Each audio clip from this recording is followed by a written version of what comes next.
कुल हुवल्लाहु अहद। বলো তিনি আল্লাহ এক এবং অদ্বিতীয়। ভগবান রজনীশ কি এক এবং অদ্বিতীয় ছিলেন? তিনি একমাত্র ব্যক্তি ছিলেন যিনি নিজেকে ঈশ্বর দাবি করেছেন। এমন শত শত লোক নিজেদের ঈশ্বর দাবি করেন এবং আমাদের দেশ ভারতে হাজার হাজার মানুষ নিজেদের ঈশ্বর বলে দাবি করেন। হাজার হাজার মানুষ বলেছেন তারা ঈশ্বর, তিনি কেবল একা নন। কিন্তু একজন রজনীশ ভক্ত বলবেন না, ভগবান রজনীশ অদ্বিতীয়।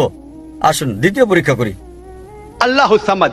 আল্লাহ অমুখাপেক্ষীয় চিরঞ্জীব। রজনীশ কি অমুখাপেক্ষীয় চিরঞ্জীব? আমরা তার জীবনী পড়েছি, সেখানে আমরা পড়েছি যে ভগবান রজনীশ ভুগছিলেন বিভিন্ন রোগে, আজমা, ডায়াবেটিস, ম্যালাইটিস, পিঠের ব্যথা ইত্যাদি রোগে। ভাবুন, সর্বশক্তিমান ঈশ্বর ভোগেন আজমা, ডায়াবেটিস, ম্যালাইটিস, পিঠের ব্যথা ইত্যাদি রোগে।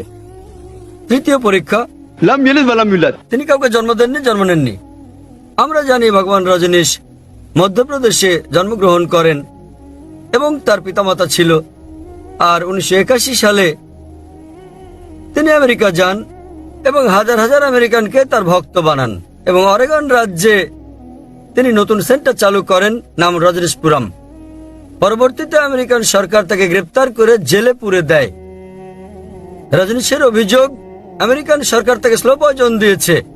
ভাবুন, সর্বশক্তিমান ভগবানকে স্লো পয়জন দেয়। এবং 1985 সালে আমেরিকান সরকার তাকে দেশ থেকে বের করে দিলে তিনি আবার ভারতে ফিরে আসেন এবং পুনা শহরে ফিরে যান। আর সেখানে পুনরায় তার সেন্টার চালু করেন, যাকে আজকে বলা হয় ওশো কমিউন।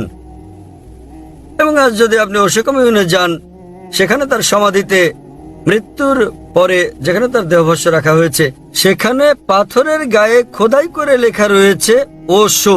ভগবান রজনীশ ওশো কখনো জন্মাননি, কখনো মরেননি। তবে 1931 সালের 11 ডিসেম্বর থেকে 1990 সালের 19 জানুয়ারি পর্যন্ত পৃথিবী ভ্রমণ করেন।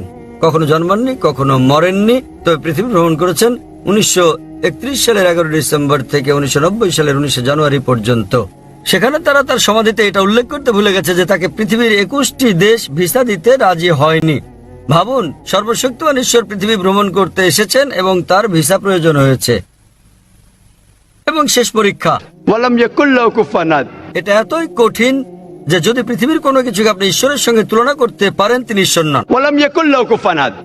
আমরা জানি ভগবান রজনীশ, তার সাদা দাড়ি ছিল, মানুষের মতো ছিল, দুটো চোখ, একটা নাক, একটা মুখ, দুটো হাত। যদি আপনি পৃথিবীর কোনো কিছুকে ঈশ্বরের সঙ্গে তুলনা করেন, তিনি ঈশ্বর নন। वलम यकुल लहु कुफुवन अहद। উদাহরণস্বরূপ যদি কেউ বলে থাকেন যে সর্বশক্তিমান ঈশ্বর হচ্ছেন আর্নল্ড শোয়ার্জনেগারের চেয়ে 1000 গুণ শক্তিশালী, আপনি হয়তো শোয়ার্জনেগারের নাম শুনেছেন। এই ব্যক্তি উপাধি পেয়েছিলেন মিস্টার ওয়ার্ল্ড, পৃথিবীর সবচেয়ে শক্তিশালী মানুষ, মিস্টার ইউনিভার্স, মহাবিশ্বের সবচেয়ে শক্তিশালী মানুষ।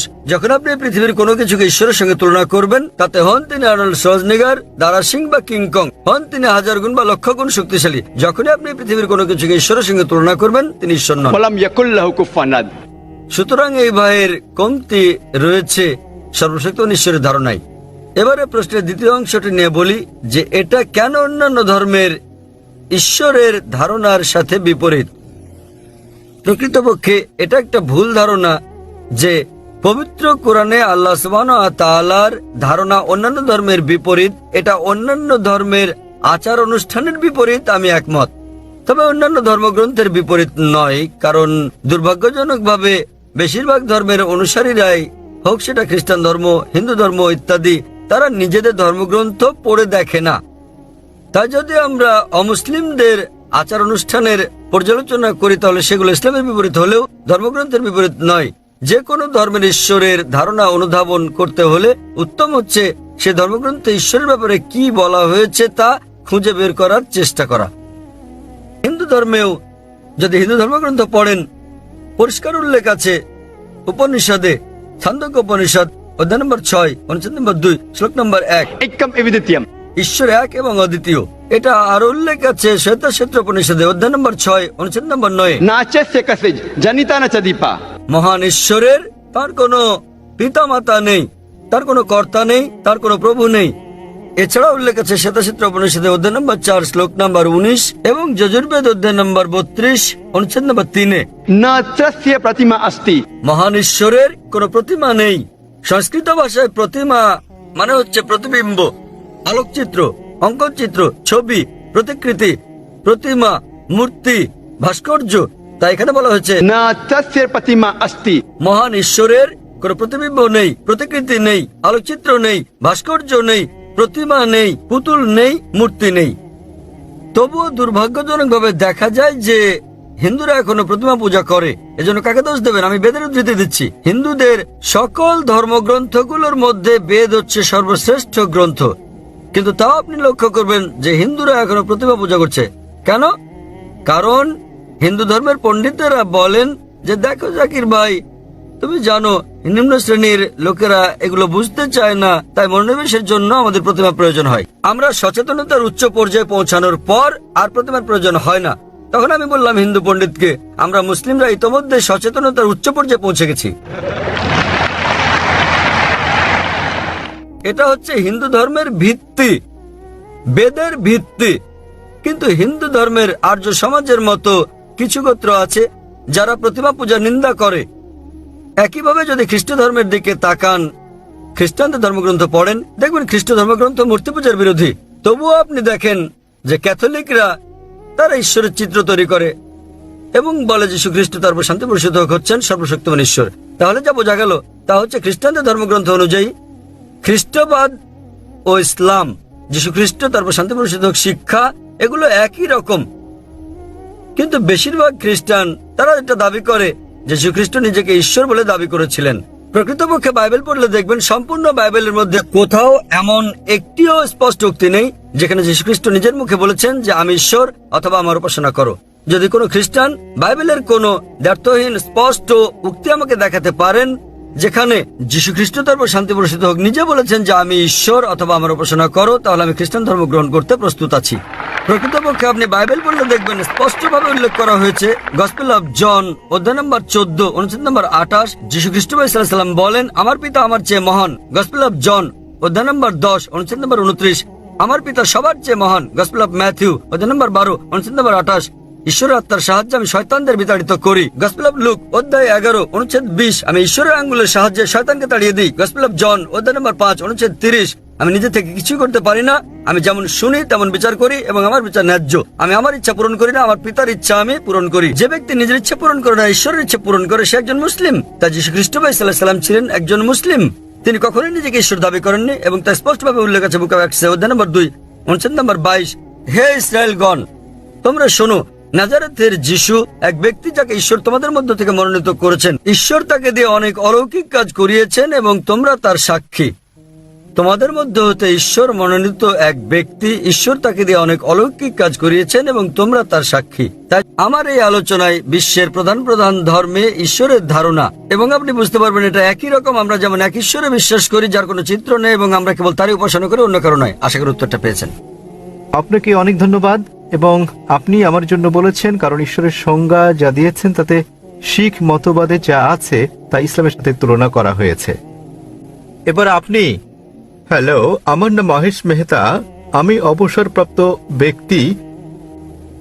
আমি 15টি ইসলামী দেশ সফর করেছি। সর্বত্রই নারী পুরুষের জন্য নামাজের স্থান ভিন্ন, এমনকি মসজিদে নববীতে নারী ও পুরুষের নামাজের স্থান আলাদা। কারবালা, নাজ, কারমেইন, সামারা, দামেস্ক, মাসায়ও নারী পুরুষের নামাজের স্থান ভিন্ন। কিন্তু হজের সময় মিনা, মুজদালিফা, আরাফাত, সাফা, মারোয়া এবং কাবা শরীফ তাওয়াফ করার সময় নারী পুরুষ একসাথে অবস্থান করে এবং জেরুজালেমের আল আকসা মসজিদের পাথরের গম্বুজ বাইতুল মুকদ্দাসে নারী পুরুষ একসঙ্গে অবস্থান করে। কেন? তিনি প্রশ্ন করেছেন যে তিনি যখন বিশ্বের বিভিন্ন মসজিদে গেছেন, বেশিরভাগ জায়গায় নারী এবং পুরুষের নামাজের এলাকা আলাদা আলাদা। তবে যখন তিনি হজ দেখেছেন তখন তিনি দেখেছেন যে মক্কা, মিনা, মুজদালিফায় নামাজের জায়গায় একই, নারী ও পুরুষ একসাথে আলাদা আলাদা নয়। ভাই যেটা বুঝতে পারেননি তা হচ্ছে সর্বত্রই, এমনকি মক্কা, এমনকি মুজদালিফা, এমনকি মিনায় নামাজের জায়গা আলাদা আছে। তবে পরিস্থিতির কারণে, উদাহরণস্বরূপ যখন আমরা মক্কা যাই এবং সেখানকার একটা গুরুত্বপূর্ণ করণীয় তাওয়াফ করা, যখন তাওয়াফ করা হয়, তাওয়াফের জন্য নারী পুরুষের পৃথক কোনো জায়গা নেই। সে কারণে তাওয়াফের সময় নারী পুরুষের পৃথক এলাকা থাকে না। তবে তাওয়াফ শেষ হওয়ার পর স্বাভাবিকভাবেই নারী ও পুরুষের জন্য ভিন্ন ভিন্ন নির্ধারিত এলাকা রয়েছে, এমনকি মক্কাতেও। তবে যখন তাওয়াফ করা হয় তখন যদি নামাজের সময় হয়, কিছু কিছু মহিলা নির্ধারিত এলাকায় যেতে না পেরে তারা হয়তো এমন এলাকায় দাঁড়ান যা নারীদের জন্য নির্ধারিত নয়, সে কারণে এমন ঘটনা ঘটে। এরকম পরিস্থিতিতে আমরা দেখতে পাই কিছু কিছু মহিলা হয়তো পুরুষদের এলাকায় মিশে গেছে। তবে দূরবর্তী এলাকায় গেলে আপনি এটা দেখতে পাবেন, মাতাফ এলাকায় নয়, আপনি দেখবেন নারীদের জন্য পৃথক নির্ধারিত এলাকা রয়েছে এবং পুরুষদের জন্য আলাদা রয়েছে। সাধারণ মসজিদে আমাদের আছে, নারী ও পুরুষদের জন্য পৃথক প্রবেশদ্বার আছে। হারামে এমনকি নারীদের জন্য পৃথক এলাকা আছে। তবে যখন তারা তাওয়াফ করেন তখন পুরুষদের সাথে মিশে যেতে বাধ্য হন, কিন্তু যখন তারা নামাজ আদায় করবেন তখন পৃথক এলাকায় করবেন। তবে সময়ের অভাবে তারা নির্দিষ্ট এলাকায় পৌঁছাতে না পারার কারণে নির্দিষ্ট কিছু এলাকায় নারী এবং পুরুষদের একসঙ্গে দেখা যেতে পারে। এরকম ঘটনা আপনারা দেখতে পাবেন মিনায়, একই রকম মুজদালিফায় এবং মিনায়ও আপনি নারী ও পুরুষের এক সারিতে দাঁড়িয়ে এরকম দেখতে পাবেন না, কারণ তারা ছড়িয়ে ছিটিয়ে থাকে। এটা একটা বড় এলাকা, কারণ তাদের পরিবারের সঙ্গে আসেন। একইভাবে যখন তারা হারামে আসেন, মক্কায় পরিবারের সঙ্গে আসেন, তো যেহেতু পরিবারের সঙ্গে আসেন তারা একটা নির্দিষ্ট জায়গা বেছে নেন। ধরেন একটা এলাকা 100 একর হতে পারে, এর অর্ধেক পুরুষদের জন্য, বাকি অর্ধেক নারীদের। সেক্ষেত্রে পরিবারগুলো একত্র থাকতে পারে না। অন্যান্য মসজিদগুলোতে সেগুলো ছোট হওয়ার কারণে সহজে নামাজ পড়ার জায়গা পৃথক করা যায়। প্রবেশের পথ আলাদা, বের হওয়ার পথ আলাদা এবং বাইরে তারা পরিবারের সঙ্গে মিলতে পারে। এতে গেল মুজদালিফা আর আরাফাত ময়দান শত শত একরের। হজ পালনের জন্য পরিবার একত্রে আসে। তারা যখন অবস্থান করে আরাফাত, মিনা, মুজদালিফায়, তখন এমনকি নামাজের সময় নারী পুরুষ একই সারিতে দাঁড়ায় না। সেখানে পৃথক এলাকা আছে, তবে এরিয়া ছড়ানো ছিটানো, সে কারণে এটা মনে নাও হতে পারে যে তারা আলাদা। তবে আপনি মসজিদে খায়েফে গেলে, অর্থাৎ মিনা অথবা আরাফাতে মসজিদে নামরায় গেলে অন্যান্য মসজিদের মতো নারী পুরুষের পৃথক ব্যবস্থা দেখতে পাবেন। কারণ যখন তারা একটা বৃহৎ জামাতে নামাজ পড়ে একটা বড় এলাকায় পরিবার সঙ্গে থাকলে এটা আরো কঠিন। অন্যথায় নারী ও পুরুষ সবসময় পৃথক থাকার কথা, পৃথক কিন্তু সমান সুযোগ। কেন? কারণ হচ্ছে যাতে তারা আল্লাহ সুবহানাহু ওয়া তাআলার প্রতি মনোনিবেশ করতে পারেন। সেজন্য নারী ও পুরুষের সহাবস্থান না থাকাই ভালো। আশা করি উত্তরটা পেয়েছেন। শুভ সন্ধ্যা, আমার নাম সেজাল যাদব। আমার প্রশ্ন, ভারতের মুসলমান ভাইয়েরা কেন বন্দে মাতরম বলা থেকে বিরত থাকেন এবং এর কারণ কি? আমি বলতে চাচ্ছি, বন্দে মাতরম ভারতের জাতীয়তাবাদকে বোঝায় এবং কোনো ধর্মীয় পরিচয় বহন করে না। বোন, আপনি কি গতকাল এই অনুষ্ঠানে ছিলেন? জি না স্যার। হ্যাঁ, কারণ গতকাল এক বোন এই প্রশ্নটাই করেছিলেন। তবে আপনি যেহেতু ছিলেন না, আমি আবার উত্তরটা দিচ্ছি। বোন প্রশ্ন করলেন যে কেন মুসলিমরা বন্দে মাতরম বলা থেকে বিরত থাকেন। মুসলিমরা কেন বিরত থাকেন জবাব দেওয়ার আগে আমি আপনাদের পরামর্শ দেই যে হিন্দুদেরও বিরত থাকা উচিত। কেন? কেননা এটা ধর্মগ্রন্থের বিপক্ষে যায়, যা আমি আগে উল্লেখ করেছি। এর আগের প্রশ্নের জবাবে যখন আমাদের শিখ ভাই প্রশ্নটা করেছিলেন তখন আমি উদ্ধৃতি দিয়েছিলাম উপনিষদ থেকে, বেদ থেকে, সর্বশক্তিমান ঈশ্বর কেবল তারই উপাসনা করা উচিত, তার কারো নয়, তার কোনো প্রতিমা নেই। এখন বন্দে মাতরম একটা গান, এতে 3 বার বলা হয়েছে বন্দে মাতরম। বন্দে মাতরম মানে কি? মাতৃভূমির চরণে আমি মাথা নত করি। হিন্দু ধর্ম অনুযায়ী আপনি কেবল সর্বশক্তিমান ঈশ্বরেরই উপাসনা করেন, অন্য কারো নয়। ঈশ্বর তিনি তো এই দেশেরও স্রষ্টা। ঠিক আছে, তাহলে এটা আপনার ধর্মগ্রন্থের বিরুদ্ধে যায় এবং হিন্দু ধর্ম প্রতিমা পূজার বিরোধী। হিন্দু ধর্মে বলা হয়েছে তুমি কেবলমাত্র সর্বশক্তিমান ঈশ্বরের কাছে মাথা নত করো, অন্য কারো কাছে নয়। তোমরা কেবল তার উপাসনা করো, অন্য কারো নয়। তাই মুসলমান ছাড়াও প্রথমে আমি বলতে চাই এটা হিন্দু ধর্মগ্রন্থেরও বিরুদ্ধে যায়। আপনি যে কোনো হিন্দু পণ্ডিতকে জিজ্ঞেস করে দেখেন, একজন অজ্ঞ পুরুষ কিংবা মহিলাকে জিজ্ঞেস করলে হিন্দু ধর্মগ্রন্থ সম্পর্কে অজ্ঞতার কারণে তারা এটা না বুঝতেও পারে। জাতীয়তার ব্যাপারে আমি আপনাকে পরে বলছি। এখন মুসলিমদের ব্যাপারে বলতে গেলে আবারও এই শব্দ বন্দে মাতরম বিরুদ্ধে যাচ্ছে পবিত্র কোরআনের। কারণ ইসলাম ধর্মে আমরা কেবলমাত্র এক ঈশ্বরের উপাসনা করি, অন্য কারো নয়। এবং এই দেশ ভারত, আমরা মুসলিমরা দেশকে ভালোবাসি, এদেশকে শ্রদ্ধা করি এবং সর্বশক্তিমান ঈশ্বর স্রষ্টার আইনের বিরুদ্ধে না যাওয়া পর্যন্ত আমরা দেশের আইন মেনে চলি। এই দেশের আইন মেনে চলতে আমাদের মুসলিমদের কোনো আপত্তি নেই। তবে কোনো আইন সর্বশক্তিমান ঈশ্বরের আইনের বিপক্ষে গেলে আমরা তা কখনোই অনুসরণ করি না। উদাহরণস্বরূপ ইসলামে আমরা আমাদের আল্লাহ এবং রাসূলগণের পর এই পৃথিবীতে যাকে আমরা অনেক বেশি ভালোবাসি তিনি আমাদের মা। মা আমাদেরকে তার গর্ভে ধারণ করেন 9 মাস। আমরা তাকে ভালোবাসি, তাকে শ্রদ্ধা করি, আমরা তার জন্য মরতে প্রস্তুত, কিন্তু তার কাছে মাথা নত করতে পারি না। যখন জন্মদাত্রী মায়ের কাছে মাথা নত করছি না, তখন এই ভূখণ্ডের কাছে মাথা নত করার প্রশ্ন আসছে কেন? কারণ না জন্মদাত্রী মা না আমাদের এই জন্মভূমি কেউ স্রষ্টার চেয়ে বড় নয়। অধিকন্তু সেখানে 12টি লাইন আছে বন্দে মাতরমে, 3 বার আছে বন্দে মাতরম, যা পরিপন্থী কোরআন এবং হাদিসের। অনুরূপ ভাবে দুর্গা ও লক্ষ্মীকে সর্বশক্তিমান ঈশ্বরের গুণাবলী আরোপ করা হয়েছে, যা সরাসরি বিরুদ্ধে যাচ্ছে ইসলাম ধর্মের। সে কারণে এটা ইসলাম পরিপন্থী, এটা ঈশ্বরকে খাটো করছে। তাই কেবল এই দেশের জন্য আমি আমার স্রষ্টাকে খাটো করব না, কিন্তু আমি দেশকে ভালোবাসি। এর মানে এই নয় যে আমি দেশকে ভালোবাসি না। এই গানটা কে রচনা করেছেন? বঙ্কিমচন্দ্র চট্টোপাধ্যায়। কিসের জন্য? এটা রাজনৈতিক পদক্ষেপ ছিল এবং কয়েক বছর আগে তারা শতবর্ষ পালন করতে চেয়েছিল, কিন্তু এটা জানে না কোন তারিখে রচনা করা হয়েছিল গানটি। এটা আরো একটা রাজনৈতিক মতলব যা ভারতের রাজনীতিবিদরা আঁটতে চেয়েছিল, কিন্তু ভারতের হিন্দু রাজনীতিবিদরা জানে না যে এটাকে রাজনৈতিক ইস্যু বানিয়ে তারা নিজেদের ধর্মগ্রন্থের বিরুদ্ধে যাচ্ছে। আশা করি উত্তরটা পেয়েছেন। ধন্যবাদ স্যার। শুভ সন্ধ্যা স্যার। আমি ডাক্তার কল্পনা। আমি চিকিৎসা বিষয়ক প্রশ্ন করতে চাই।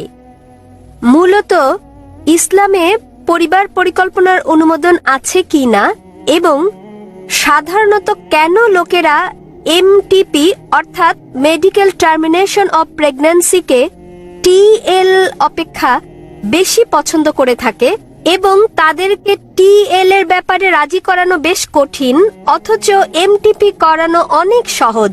কেন এমন হয়?